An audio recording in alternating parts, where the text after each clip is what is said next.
ये presentation amazing facts के मित्रों के द्वारा लाया जा रहा है।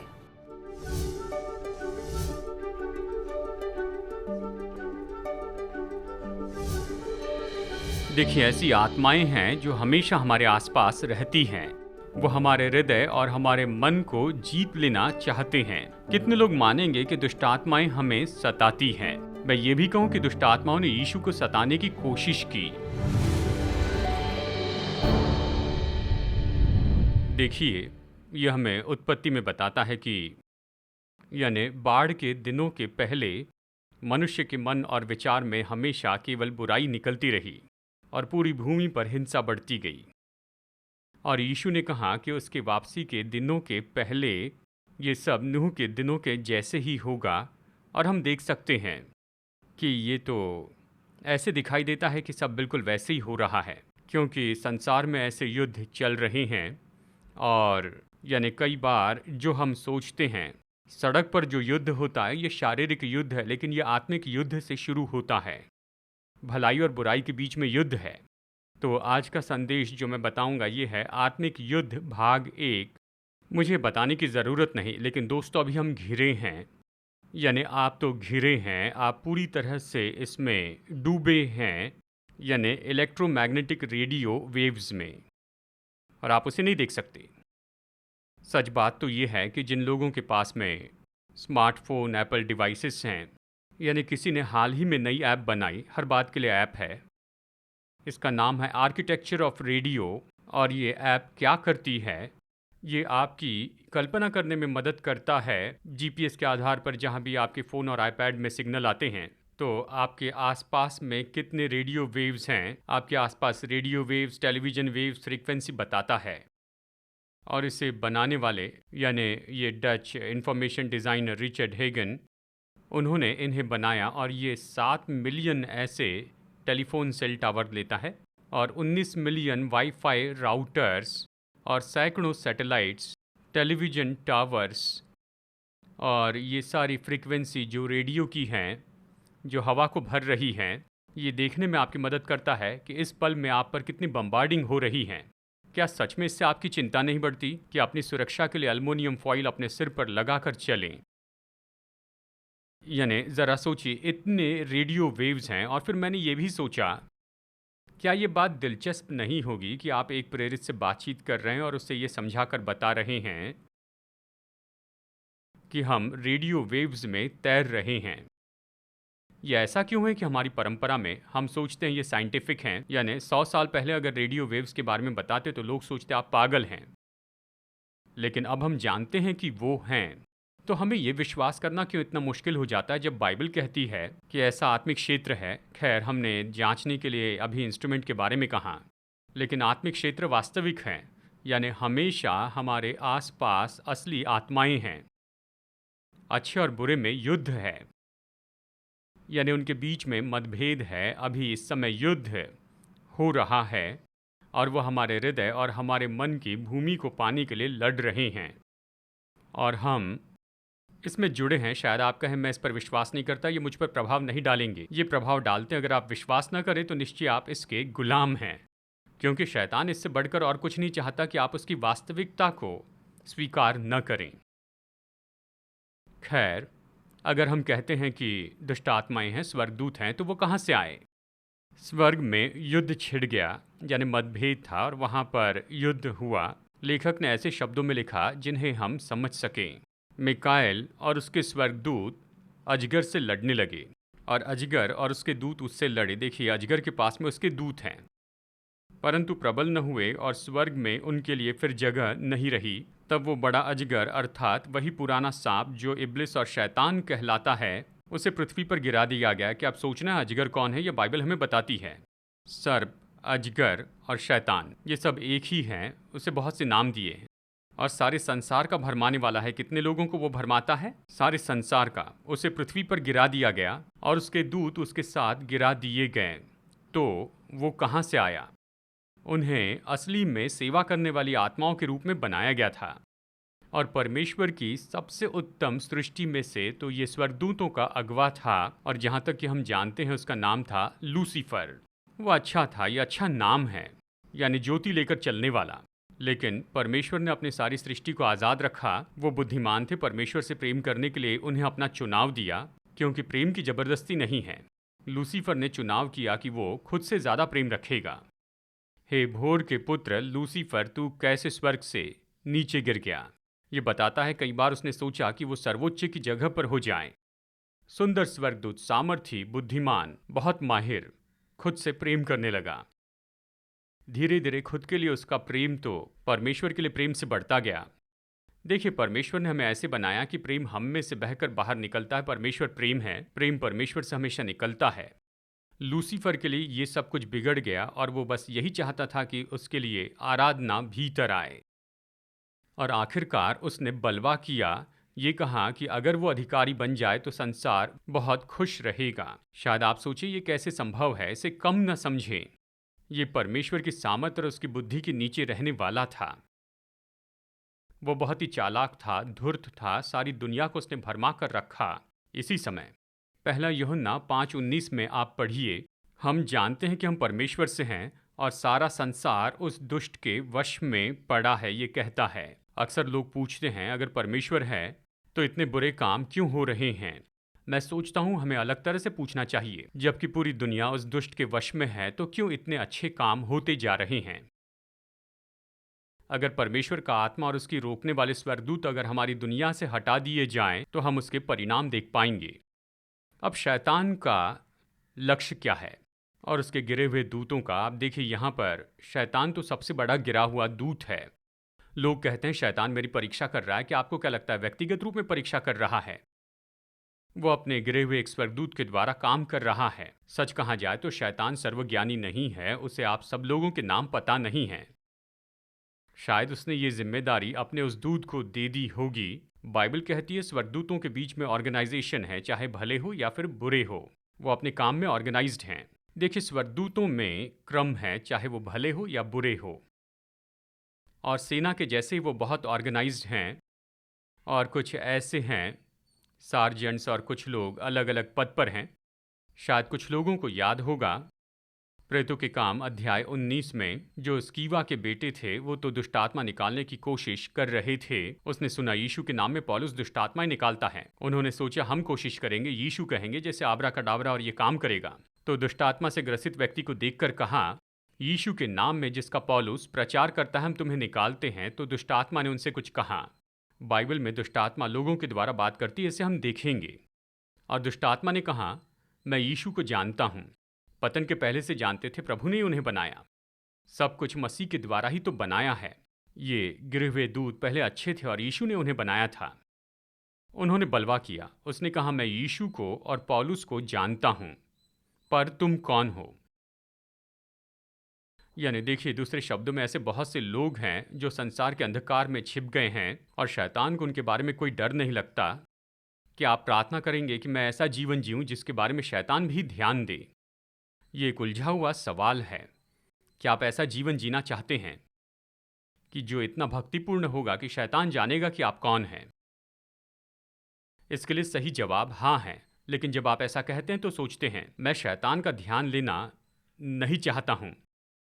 याकूब 2:19, तुझे विश्वास है कि एक ही परमेश्वर है तो अच्छा करता है। दुष्ट आत्मा भी विश्वास रखते और थरथराते हैं। यानी देखिए, ये एक ऐसी बात है जिसे मैंने इस हफ्ते देखा है। बुरे दूत खुश नहीं होते हैं।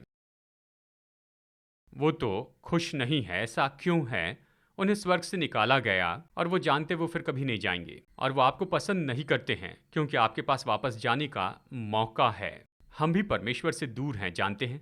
लेकिन यीशु मसीह की दया से हमारे पास अनुग्रह का समय है। स्वर्गदूतों के पास ये समय था पर ये खत्म हो गया, ये चला गया, क्योंकि क्षमा न करने वाला पाप उन्होंने किया। मुझे याद है लोगों ने मुझसे पहले पूछा था, पास्टर डग जरा देखिए, अगर शैतान पश्चाताप कर ले, वो सकारात्मकवादी हैं, तो क्या परमेश्वर क्षमा करेंगे? वो पश्चाताप नहीं करेगा। आप चकित मत होइए। उसने क्षमा न करने वाला पाप किया है और पश्चाताप करने की क्षमता ही वो खो चुका है। और जितने भी गिरे हुए दूत हैं वो पश्चाताप नहीं करेंगे। उन पर मोहर लग गई है, उनको दंड मिलना है। उन्हें अनंत काल के अंधकार के बंधनों से बांधा गया है और उस दिन की राह देख रहे हैं, उन्हें पता नहीं कब आएगा। पर बाइबल कहती है कि हाय तुम पर, क्योंकि शैतान तो बड़े क्रोध से तुम पर उतर आया है। प्रकाशित वाक्य 12 में, क्योंकि वो जानता है कि उसका समय कम है। दुष्ट आत्माएं कांपती हैं, वो जानते हैं उनका न्याय का दिन आएगा। मसीह कहेंगे कि तुम श्रापित हो, तुम आग की झील में चले जाओ, जो शैतान और उसके दूतों के लिए बनाई गई है। वो जानते हैं कि ये उनके लिए आनंद की जगह नहीं है, और इसलिए वो चाहते हैं कि जबकि वो वहाँ पर जा रहे हैं, जितने ज़्यादा हो सके उतने लोगों को ले जाएं। यानी वो बस दूसरों को नाश करना चाहते हैं। उनके साथ क्या होगा इसकी उन्हें परवाह नहीं, बस अपने साथ और ज़्यादा लोगों को ले जाना चाहते हैं। तो वो जानते हैं उन पर दंड आएगा, और शैतान तो बड़े क्रोध के साथ आता है और बहुत सारे विपदाएं लाता है। तो शैतान के पास कौन से साधन हैं? उसके पास बहुत अच्छा टूल बॉक्स है। प्रकाशित वाक्य 16:14, ये चिन्ह दिखाने वाली दुष्ट आत्माएं हैं। प्रकाशित वाक्य हमें बताता है कि ये गिरे हुए जो दूत हैं, ये चिन्ह चमत्कार कर सकते हैं। बहुत से झूठे लोग ऐसे ही विख्यात हो गए क्योंकि गिरे हुए दूतों ने काम किया और लोगों को वहां पर लाया था। यानी शैतान ही लोगों को भरमाया करता था। यानी शैतान के पास कुछ सामर्थ तो है। आप अय्यूब की किताब में से पढ़ सकते हैं, अध्याय 2:7। तब शैतान यहोवा के सामने से निकला और अय्यूब के पांव के तलवे से लेकर सिर की चोटी तक बड़े बड़े फोड़े से पीड़ित किया। बहुत से लोग शैतान के द्वारा बीमार किए गए थे। यानी कुछ बीमारी उम्र के कारण होती है, तो कुछ बीमारी बैक्टीरिया के कारण होती है, कुछ प्राकृतिक ऐसी बीमारियां हैं, और फिर ऐसे अलौकिक बातें भी हैं। लूका 13:16 में यीशु ने 18 साल से कुबड़ी हुई स्त्री को चंगाई दी। देखिए किस तरह से बताया गया है। तो क्या उचित न था कि यह स्त्री जो अब्राहम की बेटी है, जिसे शैतान ने 18 वर्ष से बांध रखा था, शैतान ने बांधा, सब्त के दिन इस बंधन से छुड़ाई जाती। यीशु ने उसे चंगाई दी और वो सीधी खड़ी हुई। 18 साल से वो तो कुबड़ी स्त्री थी। शैतान धोखा देता है और सताता है। प्रकाशित वाक्य 12:9 और 13। वो परमेश्वर के लोगों से युद्ध करता है। क्या आप विश्वासी हैं तो आप उसके क्रोध और उसके गुस्से के विशेष टारगेट हैं। वो झूठा आरोप लगाता है। शैतान शब्द का मतलब झूठ बोलने वाला। वो झूठ बोलने वाला है, भाइयों पर दोष लगाने वाला है। आपको याद है जकरिया में बताया गया कि शैतान महायाजक के सामने खड़ा हुआ, अपनी उंगली उठाकर दोष लगा रहा था क्योंकि उसके वस्त्र मैले थे। वो पकड़वाता है। शैतान ने यहूदा में प्रवेश किया और यहूदा ने जाकर यीशु मसीह को बेच दिया। हम जानते हैं वो अलग अलग तरीके से लोगों को फंदे में फंसाता है। दूसरा तिमुथियुस 2:26, पहला पतरस 5:8। वो बीमारियां लाता है, हमने ये देखा है। वो बंदी बनाता है। प्रकाशित वाक्य 2:10। वो लोगों में रुकावट लाता है। लूका 23:3-5, पहला थिस्सलुनीकियों 2:18। वो ज्योति के दूत का रूप लेता है। जब जंगल में शैतान यीशु की परीक्षा करने आया, आप ये कहानी जानते हैं, मत्ती और मरकुस में आप ये देखते हैं, मत्ती और लूका में। और उसने कहा, अगर तू परमेश्वर का पुत्र है तो इन पत्थरों को रोटी बना दे। तो आपको क्या लगता है कि वहाँ शैतान यीशु के सामने ऐसे ज़मीन पर प्रकट हो गया, अपनी लाल पूँछ हिलाते हुए और अपने लाल सिंग लगाए हुए? हम में ये विचार है कि उसके सिंग हैं। क्या बाइबल में शैतान के बारे में ऐसा कुछ लिखा हुआ है? हम जानते हैं कुछ ग्राफिक्स में शैतान को ऐसे दिखाया गया, किसी खास तरह से दिखाते हैं। ये तो उस आर्टिस्ट की विचारधारा है। नहीं, शैतान सुंदर स्वर्गदूत था, और उस परीक्षा के समय जब यीशु के सामने आया तो शायद परमेश्वर के द्वारा भेजा गया स्वर्गदूत दिखा जो तसल्ली लाए। यीशु की मदद करने के लिए गत्समनी के बाग में स्वर्गदूत आए थे। स्वर्गदूत जंगल में एलिया की देखभाल करने के लिए आए जब वो थक चुका था और भूखा था। जैसे मानो स्वर्गदूत आया हो, मुझे स्वर्ग से भेजा गया है, अगर तू परमेश्वर का पुत्र है तो ये छोटा चमत्कार कर, ये साबित करके दिखा। लेकिन वो बहुत ही चालाकी से ये कर रहा था। कई बार हम इसे चूक जाते हैं, लेकिन ये असली परीक्षा थी। वो ज्योतिर्मय स्वर्गदूत का रूप लेता है। अगर ज्योतिर्मय स्वर्गदूत का रूप लेता है यीशु के समय, तो क्या अब भी कर सकता है? आपको क्या लगता है? परमेश्वर पृथ्वी पर आए, मनुष्य के रूप में आए, यानी यीशु मानव बन गए। संसार के अंत के पहले शैतान ने अपना मास्टरपीस बचा कर रखा है। जानते हैं अंत में वो क्या करेगा? यानी शैतान का जो सबसे आखिरी मास्टरपीस है, यानी वो आएगा केवल ज्योतिर्मय स्वर्गदूत के रूप में नहीं, लेकिन वो आएगा ऐसे जैसे कि मानो वही तेजोमय मसीहा है। और संसार के बहुत से लोग उस बहकावे में आएंगे। यानी युद्ध हो रहा है, हमें इसे पहचानना, समझना है। तो कहीं मत जाइए दोस्तों, कुछ ही समय में हम लौट कर आ रहे हैं आज के प्रेजेंटेशन पूरा करने के लिए। क्या आपने पहले कभी सोचा है, यदि परमेश्वर प्रेमी है, परमेश्वर भला है, तो उसने शैतान को क्यों बनाया? हमारे पास खास स्टडी गाइड है जो हम आपको मुफ्त में भेजेंगे, जिसका शीर्षक है क्या परमेश्वर ने शैतान को बनाया। इसमें हमने सुंदर तरीके से वचन के आधार पर समझाकर बताया है। हमने दुष्ट की शुरुआत के बारे में बहुत से सवालों का जवाब दिया है। शैतान कहां से आया, लूसीफर ने बलवा क्यों किया, वो किस तरह से बदलकर दुष्ट शैतान बना, और सबसे बढ़कर आप उसकी परीक्षा पर कैसे विजय पा सकते हैं। अपनी फ्री कॉपी पाने के लिए स्क्रीन के नंबर पर फोन कीजिए और ऑफर नंबर 202 मंगवाइए, या स्क्रीन के वेब एड्रेस पर जाइए और इस महत्वपूर्ण स्रोत को पढ़ने के बाद अपने दोस्तों को इसे दीजिए। तो चलिए आज के प्रेजेंटेशन में वापस चलते हैं और परमेश्वर के वचन से अद्भुत तथ्यों को सीखते हैं। अब जो कुछ भी मैं बता रहा था ये तो केवल एक परिचय की बात है। अगर मैं आपसे पूछूं यीशु ने सबसे पहला चमत्कार कौन सा किया था? पानी को दाखरस में बदला, इसे कहां पढ़ते हैं? यूहन्ना का सुसमाचार अध्याय 2 काना के विवाह में, ठीक है? ये यूहन्ना का सुसमाचार है। मैं विश्वास करता हूं ये मसीह का पहला चमत्कार है, लेकिन जब लूका और मरकुस में पढ़ते हैं तो ये ऐसा नहीं है। ये पहले चमत्कार जैसे बताया गया, यूहन्ना ने कहा ये पहला चमत्कार है, लेकिन मरकुस और लूका पढ़े तो पहला चमत्कार बताया गया है काना के विवाह के बाद में वो दुष्टात्मा निकालना था। मरकुस अध्याय 1 वचन 21 में देखिए, वो तुरंत सब्त के दिन आराधनालय में जाकर उपदेश करने लगा। लोग उसके उपदेश से चकित हुए क्योंकि वो उन्हें शास्त्रियों के समान नहीं परंतु अधिकारी के समान उपदेश देता था। उसी समय उनके आराधनालय में एक मनुष्य था जिसमें एक अशुद्ध आत्मा थी। आप सोच रहे होंगे क्या उन्हें पता था कि उस मनुष्य में अशुद्ध आत्मा है? अगर मसीह ने प्रचार नहीं किया होता। लेकिन जब यीशु ने वचन का उपदेश शुरू किया तो ये एक तरीका है जिसके द्वारा दुष्ट आत्माएं निकाली जाती हैं। वो है वचन की घोषणा करने के द्वारा।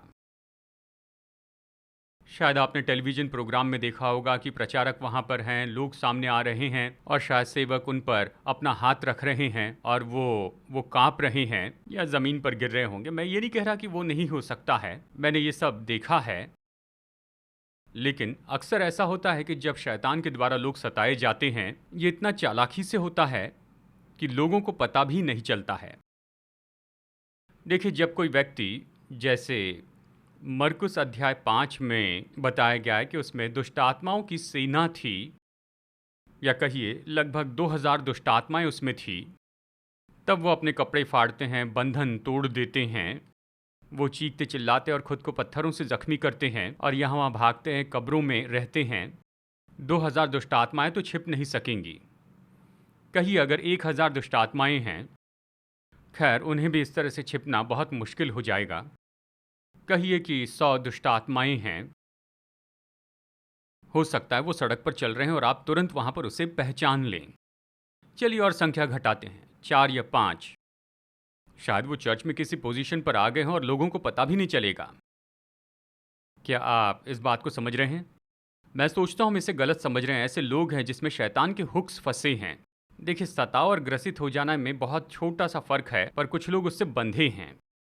मरकुस 1:24, जब यीशु ने दुष्टात्मा को निकलने की आज्ञा दी तो दुष्टात्माग्रस्त व्यक्ति ने कहा कि हमें तुझसे क्या काम, मतलब उसमें एक से ज़्यादा दुष्टात्माएं थी।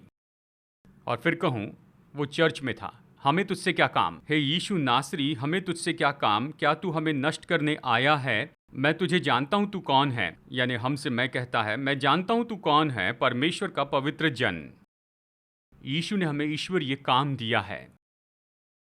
उदाहरण के लिए मरकुस 6:12 में बताया है, उसने अपने चेलों को भेजा, तब उन्होंने जाकर प्रचार किया कि लोग मन फिराएं, और बहुत सी दुष्टात्माओं को निकाला और बहुत से बीमारों पर तेल मल कर उन्हें चंगा किया। हम प्रचार पर विश्वास करते हैं, उन्होंने मन फिराव का प्रचार किया। क्या हम ये मानते हैं?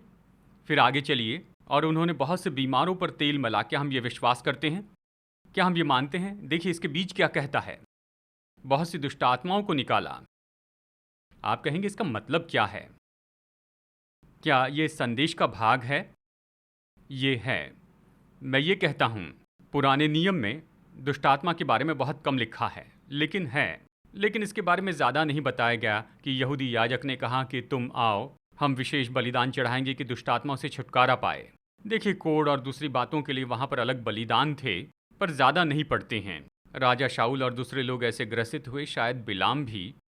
और उसके बाद में आप आते हैं पत्रियों में, वहाँ पर ज़्यादा नहीं बताया गया, लेकिन प्रेरितों के काम और सुसमाचार में बताया है। जहाँ भी सुसमाचार का प्रचार देखते हैं तो शैतान से आने वाला विरोध भी देखते हैं, क्योंकि सुसमाचार का प्रचार ही सबसे प्रभावी तरीका है कि दुष्ट आत्माओं को निकाल दें। ये वचन है, यीशु ने शैतान के विरुद्ध किसका उपयोग किया। जब शैतान जंगल में मसीह के पास आया और उसने 3 तरह से उसकी परीक्षा की, हर परीक्षा का उसने जवाब दिया और उसने कहा, ये लिखा है, ये लिखा है, ये लिखा है। और अंत में शैतान को जाना पड़ा। वचन में अभी भी इतनी सामर्थ है जो ऐसा करता है और ऐसा फर्क लाता है। हमारे पास ईश्वरीय काम है। शैतान और उसकी दुष्ट आत्माएं शारीरिक प्रतिक्रियाएं लाती हैं। चलिए जल्दी से देखते हैं मरकुस 1:25 में, जब यीशु ने वहां आराधनालय में उस दुष्ट आत्मा को डांटा कि चुप हो और इसमें से निकल जाए, यानी वो दुष्ट आत्मा बोल रही थी। जब ऐसा हुआ तो ये कहता है, अशुद्ध आत्मा उसको मरोड़ कर और बड़े शब्द से चिल्लाकर उसमें से निकल गई, यानी उसे मरोड़ दिया। वो विचलित हो गया। मरकुस 9:26, तब वो दुष्ट आत्मा चिल्लाकर और उसे बहुत मरोड़ कर निकल आई और बालक मरा हुआ सा हो गया। तो लोगों ने कहा, ये मर गया है, परंतु यीशु ने उसका हाथ पकड़ के उसे उठाया और वो खड़ा हो गया। देखिए, यहाँ पर हम देख सकते हैं कि बड़ा युद्ध छिड़ा है जब इस्राएली लोग एक देश के रूप में वहाँ पर जन्मे, और जब वो मिस्र से बाहर आए तो क्या वो ऐसे आए जैसे कि बहुत ही आनंद के साथ बाहर निकले, यानी सब कुछ ठीक था, या फिर ऐसे बड़ी मुश्किल से मरोड़ते हुए आए, या उनका विरोध किया गया? क्या फिरौन ने उनका पीछा किया, उनके पीछे आया, उन्हें पकड़ना चाहा, अपना गुलाम बना के रखना चाहा? जब लोग इस तरह से छुटकारा पाते हैं, नया जन्म पाते हैं, तो निश्चय वहाँ पर लड़ाई होती है। लोग बिना कश्मकश से उद्धार पाना चाहते हैं। जब आप जीवन के पुराने तरीके छोड़कर नया तरीका अपनाते हैं तो युद्ध जैसे है, शैतान अपनी पकड़ और कसेगा। और मैं इस तरह सोचता हूँ कि जब पास्टर वो कहते हैं सामने आइए, ये प्रार्थना कीजिए, सब ठीक हो जाएगा, लेकिन ऐसा नहीं है। आप शायद कश्मकश का सामना करें, क्योंकि आप तो शैतान की गुलामी से बाहर निकले हैं और अब वो आपका दुश्मन है, और ज़रूर वो आपका सामना करेगा। यानी लोगों को चेला बनाना है, उन्हें ये सिखाना है। यानी जब लोग छुटकारा पाते हैं तो शारीरिक प्रतिक्रिया होती है। दुष्ट आत्मा शायद लोगों द्वारा बातें करें। लूका 8:30, यीशु ने उससे पूछा, तेरा नाम क्या है? केवल इसी समय यीशु ने दुष्ट आत्मा से बात की। उसने कहा, सेना, क्योंकि बहुत सी दुष्ट आत्मा उसमें बैठ गई थी। क्या हम आत्मिक युद्ध में दुष्ट आत्माओं के विरुद्ध में जयवंत हो सकते हैं? चलिए कुछ प्रतिज्ञा बताऊं, बाद में और भी बताऊंगा। कुलिसियों 1:13, उसी ने हमें अंधकार के वश से छुड़ाकर अपने प्रिय पुत्र के राज्य में प्रवेश कराया है। करेगा या कराया है? यानी देखिए, परमेश्वर का राज्य निकट है। आप अंधकार के राज्य को छोड़कर यहाँ पर आ सकते हैं। देखिए, पूरा संसार अंधकार में पड़ा है। पहला यूहन्ना 2:13, हे जवानों, मैं तुम्हें इसलिए लिखता हूँ कि तुमने उस दुष्ट पर जय पाई है। क्या हम दुष्ट पर जय पा सकते हैं? पहला यूहन्ना 4:4, हे बालकों, तुम परमेश्वर के हो, तुम परमेश्वर के हो और तुमने उन पर जय पाई है, क्योंकि जो तुम में है वो उससे जो संसार में है बड़ा है। यानी यहाँ संसार में कौन है? क्या कहते हैं? शैतान के बारे में कहा, लेकिन जो आप में है वो उससे बड़ा है, उससे जो इस संसार को अंधकार में रखता है। यानी हाँ, आप जयवंत हो सकते हैं। शैतान को कैसे हराए? खैर, ये पहला भाग है। भजन 119 वचन 11, मैंने तेरे वचन को अपने हृदय में रख छोड़ा है कि तेरे विरुद्ध पाप न करूं। याकूब 4:7, इसलिए परमेश्वर के अधीन हो जाओ और शैतान का सामना करो तो वो तुम्हारे पास से भाग निकलेगा। परमेश्वर को कैसे समर्पित हो? यानी आप प्रार्थना करते हैं, आप कहिए, प्रभु मैं चाहता हूं कि आप मेरे प्रभु हो जाइए, मैं आपके वचन मानूंगा, मैं आपका दास हो जाऊंगा, आप मेरे प्रभु होंगे। यानी शैतान को समर्पित होने के बजाय परमेश्वर को अपना प्रभु बनाकर उसे समर्पित हो। अपने नए स्वामी की आज्ञा मानने की इच्छा रखें। अगर आप प्रभु के अधीन रहेंगे, प्रभु के निकट आएंगे, तो वो आपके निकट आएंगे और शैतान आपके पास से भागेगा। पापियों, अपने हाथ धो लो, दुचित्ते मन वालों, अपना मन शुद्ध करो। प्रभु की प्रार्थना में देखिए, जब ये कहता है हमें बुराई से बचा, तो असली भाषा में क्या लिखा है पता है? अगर हम असली भाषा के अनुवाद में देखें तो यहाँ पर सच में कहा गया है, हमें उस दुष्ट से बचा। प्रभु की सिखाई हुई प्रार्थना में कहा गया है कि आज की रोटी हमें आज दे, यानी ये तो है प्रतिदिन के लिए। वैसे प्रतिदिन प्रार्थना करनी है कि प्रभु हमें दुष्ट से छुड़ाए, क्योंकि प्रतिदिन हम शैतान के द्वारा सताए जाते हैं। चलिए एक और वचन देखते हैं, पहला पत्रस 5:8 और 9। सचेत हो और जागते रहो, क्योंकि तुम्हारा विरोधी शैतान गरजने वाले सिंह के समान इस खोज में रहता है, यानी जैसे मानो झाड़ियों में छिपा हो, वो खोज में रहता है कि किसको फाड़ खाए। ये जानकर उसका सामना करो कि तुम्हारे भाई जो इस संसार में हैं ऐसे ही दुख सह रहे हैं।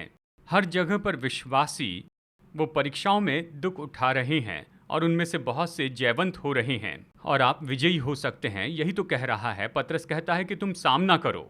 हमने शुरू में क्या कहा? परमेश्वर के हथियार पहनकर खड़े रहो, क्योंकि हमारा मल्ल युद्ध लहू और मांस से नहीं परंतु प्रधानताओं और अधिकारों से है। यीशु वचन के साथ शैतान से लड़ा।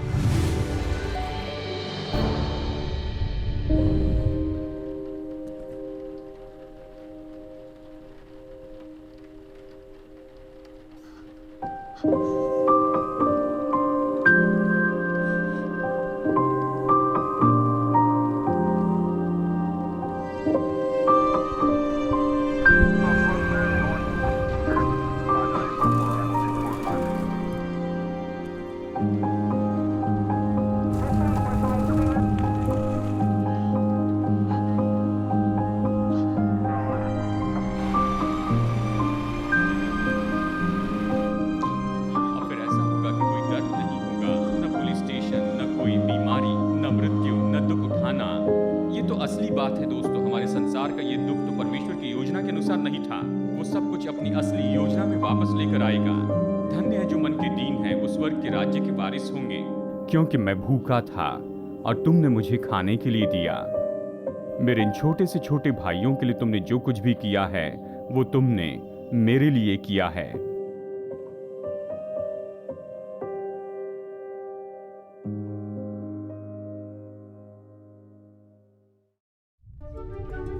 पचास साल से भी ज्यादा समय से अमेजिंग फैक्ट्स बाइबल की सच्चाई को पूरे संसार में बता रहे हैं। यीशु की आज्ञा है कि हम प्रचार करें, हर देश में, हर जाति में, हर भाषा में प्रचार करें। आपकी प्रार्थना और सहायता के लिए धन्यवाद।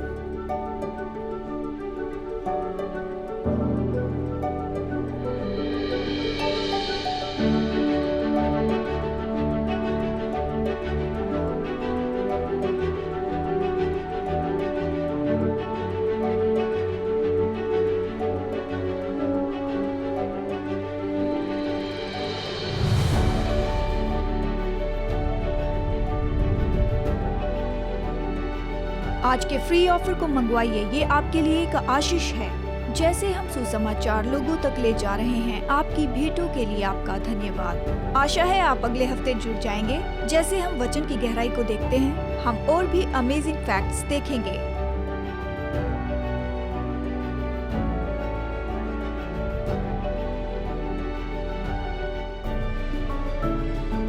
ये प्रेजेंटेशन अमेजिंग फैक्ट्स के मित्रों के द्वारा लाया गया।